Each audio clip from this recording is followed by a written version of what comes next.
सभी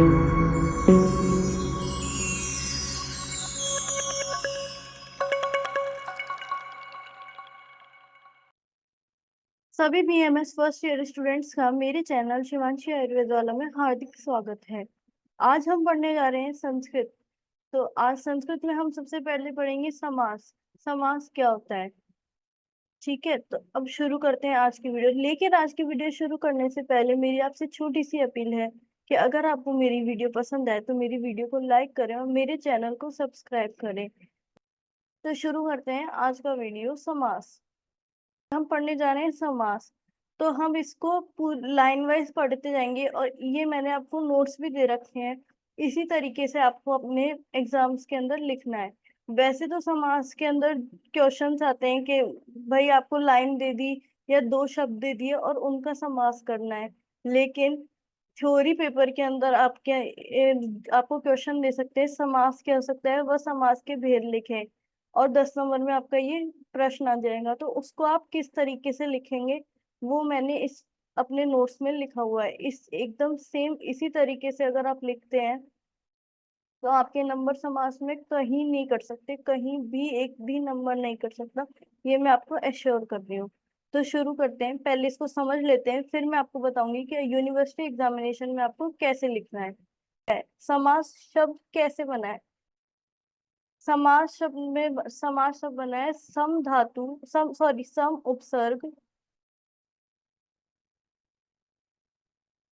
उपसर्ग प्रत्यय तो आप जानते ही होंगे, प्रीफिक्स और सफिक्स के जी वर्ड रूट के पहले लगने वाला प्रीफिक्स जिसे हम संस्कृत या हिंदी में कहते हैं उपसर्ग, और उस वर्ड रूट के बाद में लगने वाला होता है सफिक्स जिसे हम संस्कृत या हिंदी में कहते हैं प्रत्यय।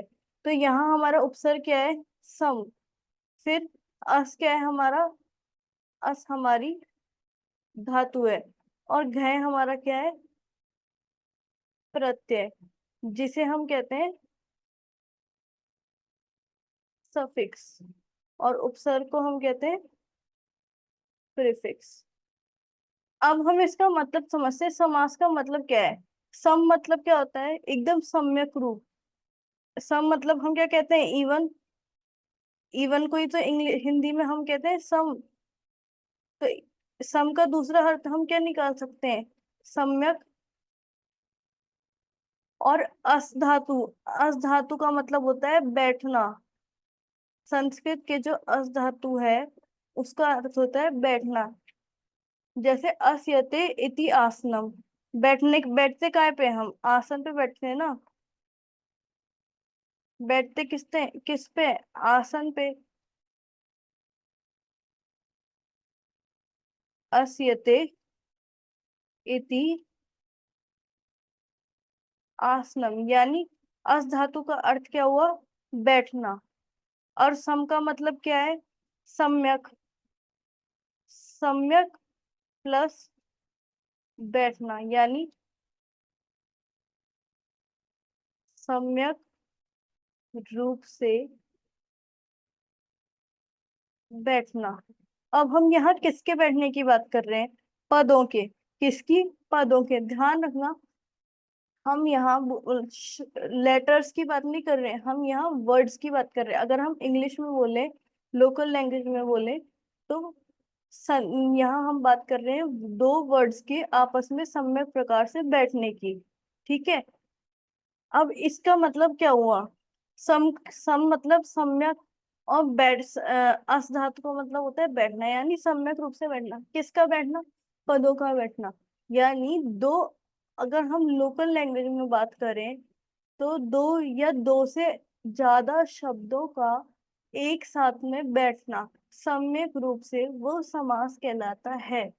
जैसे हमने बोला राम और श्याम कहीं जा रहे थे। ये दो से ज्यादा शब्द हैं, ठीक है, और इनसे मिलके एक सेंटेंस बन रहा है राम और श्याम कहीं जा रहे थे। अब मैं यूं कह दूं राम और श्याम रहे थे, बीच में कहीं जा रहे थे मैं बोलूं ही नहीं तो कोई मतलब होगा? राम और श्याम रहे थे, अरे क्या रहे थे? ये तो नहीं, ये कुछ नहीं बताया ना हमने कि क्या रहे थे, क्या कर रहे थे, कुछ बोला नहीं। राम और श्याम रहे थे, कुछ मतलब निकला नहीं। यानी समास का मतलब ये है दो या दो से ज्यादा शब्दों का पास में आके सम्यक रूप से बैठना और उनका कोई सार्थक अर्थ निकलना। ठीक है, ये होता है समास। अब समास की डेफिनेशन क्या है? अनेक पदानाम एक पदी भवनम समासः। ये आपको याद करनी है, ये आपको याद करनी है। अनेक पदानाम एक पदी भवनम समास, अर्थात अनेक पदों का एक पद होना समास है। अनेक पद यानी दो या दो से ज्यादा पदों का एक पद होना, यानी एक शब्द है ये और एक शब्द है ये, इन दोनों शब्दों का एक हो जाना और इसका कोई अर्थ निकलना, कोई अर्थ निकलना, ये समास है। जैसे एग्जाम्पल से समझाते हैं। आ, राम और लक्ष्मण, एक एग्जाम्पल हम लेते हैं। राम और लक्ष्मण, इसको हम संस्कृत में कैसे लिखेंगे? रामः च लक्ष्मणः च। अब ये दो शब्द, यानी हम बोल रहे हैं राम और लक्ष्मण, इसको हम, इसका अगर हम समास करेंगे तो ये हो जाएगा राम लक्ष्मणों। इसका मतलब क्या है? राम और लक्ष्मण। अब हमने क्या किया, यहाँ दो अलग अलग शब्दों का एक पद कर दिया और उस एक पद का एक सार्थक अर्थ भी निकल रहा है कि राम और लक्ष्मण। तो ये क्या हुआ? दो पदों का एक पद होना समास कहलाता है। समझ आ गया? अब आगे चलते हैं। अब यहाँ क्या लिखा है? समास का अर्थ है संक्षिप्त, जब दो या दो से अधिक पद, क्या है? दो या दो से अधिक पद परस्पर मिलकर नया शब्द बनाए, यानी दो या दो से अधिक शब्द एक दूसरे के साथ मिलकर नया शब्द बनाए तो उनके बीच की विभक्तियां लुप्त हो जाती हैं और बना हुआ शब्द समास कहलाता है। इसको भी हम एक एग्जाम्पल से समझते हैं। चंद्रशेखर, यहाँ पे क्या है? चंद्र, चंद्र में विसर्ग लग रहा है। विसर्ग यानी ये कौन सी है? पहली विभक्ति। और ये कौन सी है? दूसरी विभक्ति। हम ले रहे हैं चंद्र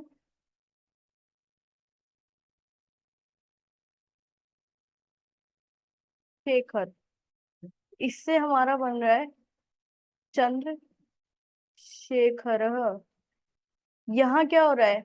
इसमें पहली विभक्ति है, इसमें भी पहली विभक्ति है, लेकिन ये दोनों पद परस्पर मिलके नया शब्द बना रहे हैं तो इनके बीच में विभक्ति का लोप हो रहा है। चंद्र के आगे जो विसर्ग था उसका लोप हो गया। यहाँ पे क्या हो गया? यहाँ पे इस विसर्ग का लोप हो गया, यानी चंद्र की जो विभक्ति है उसका लोप हो गया है। तो क्या कह रहे हैं इस डेफिनेशन में? क्या कह रहे हैं? समास का अर्थ है संक्षिप्त में। यहाँ दो शब्द थे, यहाँ एक शब्द संक्षिप्त में हम कह रहे हैं। ठीक है, जब दो या दो से अधिक पद परस्पर मिलकर नया शब्द बनाते हैं तो उनके बीच की विभक्तियां लुप्त हो जाती हैं। यहाँ हो गई विभक्ति लुप्त, और जो बना हुआ शब्द है वो समास कहलाता है। यानी ये चंद्रशेखर जो शब्द बना है ये क्या कहलाएगा? समास। ठीक है, अब इसका एक और इम्पोर्टेंट बात इसके अंदर जो छुपी हुई है वो क्या है? चंद्र का मतलब क्या है? चंद्रमा। और शेखर का मतलब क्या है? सिर या फिर मस्तक। तो चंद्रशेखर का मतलब क्या ये हुआ? चांद का सिर या चंद्र मस्तक। अगर हम कहें चंद्र मस्तक तो कोई शब्द बन रहा है? नहीं बन रहा। यहाँ क्या कहा है? संक्षिप्त। सबसे पहली बात इन्होंने बोली है संक्षिप्त। फिर दो या दो से अधिक पद परस्पर मिलकर नया शब्द बनाएंगे। तीसरी बात है विभक्ति लुप्त होगी। और चौथी बात क्या है? इनका अर्थ। चंद्र का मतलब है चंद्रमा, शेखर का मतलब है मस्तक। इसका क्या अर्थ है? कि जिसके मस्तक में चंद्रमा है, अर्थात भगवान शिव। भगवान शिव के माथे पे चंद्रमा होता है क्या? नहीं होता है, इसीलिए उनको क्या कहते हैं? चंद्रशेखर।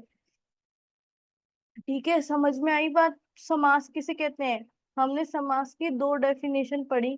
पहले हमने पढ़ा कि अनेक पदों के एक पद होने को समास कहते हैं। दूसरी डेफिन वो हमने शॉर्ट में बोल दिया कि अनेक पद को अनेक पद का एक पद होना समास है। अब हम इसको, जो ये सेकंड डेफिनेशन है, इसमें हम ये बता रहे हैं कि संक्षिप्त संक्षिप्त में दो या अधिक परस्पर मिलकर नया शब्द जो बना रहे हैं और उनके बीच में विभक्तियों का लोप हो रहा है, जो विभक्ति है वो लुप्त हो जा रही है, और जो बना हुआ शब्द है वो समास कहलाता है। ये हम कह रहे हैं यहाँ पे, ठीक है। फिर हमने इसके एग्जाम्पल देखे। अब आगे चलते हैं और एग्जाम्पल देखते हैं। अब यहाँ हमारा दूसरा एग्जाम्पल क्या है? वीणा पाणी। दूसरा एग्जाम्पल क्या है हमारा? वीणा पाणी। वीणा मतलब क्या होता है? कोई यंत्र, बजाने वाला यंत्र। और पाणी मतलब क्या होता है? हाथ। क्या होता है पाणी मतलब? हाथ।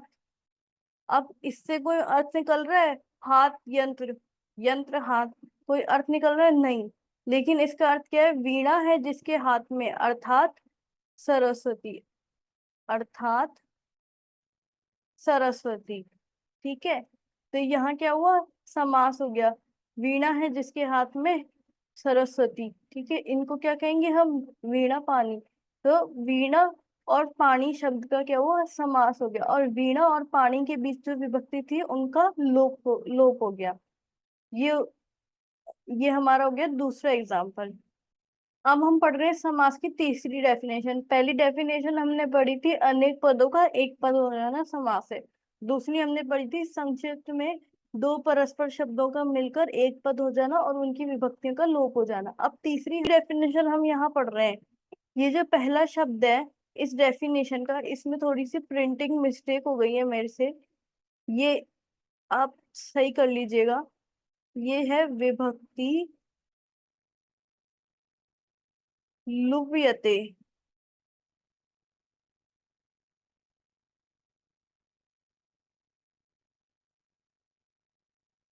विभक्ति लुप्यते यत्र तदर्थस्तु प्रतीयते पदानां पेक् पद्यम च समासः सो अभिधीयते। मतलब जहां विभक्ति का लोप हो जाता है, विभक्ति लुप्यते यानी जहां विभक्ति का लोप हो जाता है। यत्र मतलब जहां। ये अव्यय है यत्र तत्र। आपके सिलेबस में अव्यय भी दे रखे हैं, उनमें एक है अव्यय। अव्यय, एक अव्यय है यत्र तत्र। आपको सिलेबस में आपको पता है ना क्या आएगा? अव्यय से सेंटेंस बनाना। तो आपको इन अव्ययों के मतलब भी पता होना चाहिए। यत्र मतलब होता है जहां। ठीक है, जिन जहां विभक्तियों का लोप हो जाता है परंतु उनका अर्थ प्रतीत होता है, तद अर्थस्तु प्रतीयते, यानी उसका अर्थ प्रतीत होना, प्रतीयते यानी प्रतीत होना, तद अर्थ अस्तु यानी तद मतलब परंतु, अर्थ अर्थ प्रतीत होना। विभक्ति का लोप हो जाता है परंतु उस विभक्ति का अर्थ प्रतीत होता है। किसका? विभक्ति का। विभक्ति क्या होती है? जैसे रामः रामो रामा, राम रामम रामो रामे, ये क्या है? विभक्ति। पदानाम च एक पद्यम, यहाँ पे च होगा। सॉरी, ये वो मेरे से टाइपिंग मिस्टेक हो गई है बहुत। च एक पद्यम, क्या है ये? च एक पद्यम, ऊपर है विभक्ति लोप्यते, यहाँ है पदानाम च एक पद्यम, यानी अनेक पदों का एक पद हो जाना समास कहलाता है। विभक्ति, आपको हिंदी देखने की कोई जरूरत नहीं है, यहाँ पे सीधे संस्कृत पढ़ो, आपको हिंदी अपने आप समझ में आ जाएगी। विभक्ति लुप्यते, विभक्ति का लोप हो रहा है जहां। यत्र मतलब जहां, जहां विभक्ति का लोप हो रहा है। तद अस्तु, तद अर्थ अस्तु प्रतीयते, परंतु वह अर्थ भी प्रतीत हो रहा है उसका। पदानाम च एक पद्यम, यानी अनेक पदों का एक मिलकर एक पद हो जाना समास कहलाता है। जहां विभक्तियों को लोप हो जाता है परंतु उनका अर्थ प्रतीत होता है और उनके पद मिलकर एक पद बन जाता है, इसे समास कहते हैं। इसमें समझने की कोई जरूरत नहीं है, सिर्फ एग्जाम्पल पढ़ते जाओ, आपको सब समझ में आ जाएगा। मैं डेफिनेशन पे जोर इसलिए दे रही हूँ ताकि आपको संस्कृत समझ में आए। आपको संस्कृत के श्लोकों को हिंदी बनाना है, आपको वो श्लोक रटने नहीं पड़े। ठीक है, अब हमने तीन डेफिनेशन पढ़ी है समास की। अनेक पदों का एक पद हो जाना। दूसरी हमने पढ़ी थी कि विभक्तियों का लोप होकर नया शब्द बनता है, संक्षिप्त वाली वो वाली डेफिनेशन। तीसरी हमने ये पढ़ी कि विभक्ति का लोप हो जाता है लेकिन अर्थ प्रतीत होता है। सेकंड डेफिनेशन में ये लाइन नहीं लिखी हुई है, अर्थ प्रतीत होता है, ये लाइन छुपी हुई है, ये लाइन इस श्लोक के अंदर आएगी। इसलिए सेकंड डेफिनेशन और फर्स्ट डेफिनेशन और थर्ड डेफिनेशन तीनों बहुत जरूरी हैं। अब इसका एग्जाम्पल हम देख लेते हैं। दशरथस्य पुत्र, दशरथ पुत्र। अब यहाँ क्या है, दशरथस्य, दशरथस्य में कौन सी विभक्ति है, छठी विभक्ति है। रामस्य, हम पढ़ते हैं ना रामा रामो रामा, फिर रामस्य कौन सी विभक्ति होती है, वो छठी। पुत्र, राम, कौन सी विभक्ति है, पहली विभक्ति। ठीक है। और यहाँ पे नया शब्द बन जा रहा है दशरथ पुत्र। इस शब्द में विभक्ति का लोप हो जा रहा है लेकिन अर्थ सेम है। इधर क्या है, दशरथस्य पुत्र।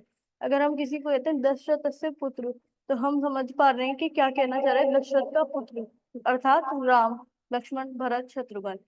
ठीक है। और दशरथ पुत्र मतलब कहेंगे तो भी हमें समझ में आ जाएगा कि दशरथ का पुत्र। तो यहाँ क्या हो रहा है, विभक्ति का लोप हो रहा है लेकिन अर्थ प्रतीत हो रहा है, और दो शब्द मिलकर एक पद बन जा रहे हैं। तीनों में कंडीशन इसकी फुलफिल हो रही है, विभक्ति का लोप हो रहा है, अर्थ प्रतीत हो रहा है, और अनेक पद मिलकर एक पद बन जा रहे हैं। अब इस समास में सबसे बड़ी बात, सबसे मेन कॉन्सेप्ट क्या है, यहाँ जरूरी नहीं है कि दो पद ही हो, दो से ज्यादा पद भी हो सकते हैं, अनेक पद। हम हर जगह यही पढ़ रहे हैं, अनेक पद। हमने कहीं भी दो पद नहीं पढ़ा है। अनेक पद यानी दो भी हो सकते हैं, दो से ज्यादा भी हो सकते हैं, पर एक पद नहीं होगा। क्यों? क्योंकि क्या हो रहा है, मेल हो रहा है, तो एक पद का मेल होगा। अरे एग्जाम्पल से ही समझ लो, आप हो और आपका कोई और है, तो आप दो होगे तभी तो आपका मिलन होगा। जब आपका कोई होगा ही नहीं, या उसका आप उसकी आप होगे ही नहीं, तो आपका मिलन हो जाएगा, नहीं होगा ना। वही बात यहाँ है कि दो पद होंगे तभी तो उनका एक पद बनेगा, या दो से ज्यादा पद होने चाहिए, यानी मिनिमम दो पद होने चाहिए। लेकिन जरूरी नहीं है कि दो ही पद होंगे, दो से ज्यादा पद भी हो सकते हैं। इसका एग्जाम्पल हम यहाँ देखते हैं। सेकंड एग्जाम्पल यहाँ देखो, पीतम अंबरम यस्य च। पीतम मतलब क्या होता है, पीला। और अंबर मतलब क्या होता है, वस्त्र। वैसे आप कंफ्यूज हो सकते हो इस एग्जाम्पल में एग्जाम के अंदर, क्योंकि अंबर हम बचपन से हिंदी में पढ़ते आ रहे हैं, आकाश को, आकाश का सिनोनिम है। लेकिन यहाँ हम हिंदी नहीं पढ़ रहे हैं, यहाँ हम संस्कृत पढ़ रहे हैं। यहाँ अंबर का मतलब है वस्त्र, यानी पीले वस्त्र, पीले वस्त्र हो जिसके, पीतांबर अर्थात विष्णु, यह श्री कृष्ण। पीतम अम्बरम यस्य स, पीले वस्त्र हो जिसके, पीतांबर, पीतांबर का मतलब श्री कृष्ण या फिर विष्णु भगवान। ठीक है। आज के लिए बस इतना ही। अगर आपको वीडियो अच्छी लगी हो तो वीडियो को लाइक करें, वीडियो को शेयर करें अपने दोस्तों के साथ, ताकि उनका सिलेबस भी टाइम टू टाइम कंप्लीट होता जाए। और मेरी चैनल को सब्सक्राइब जरूर करें। Thank you.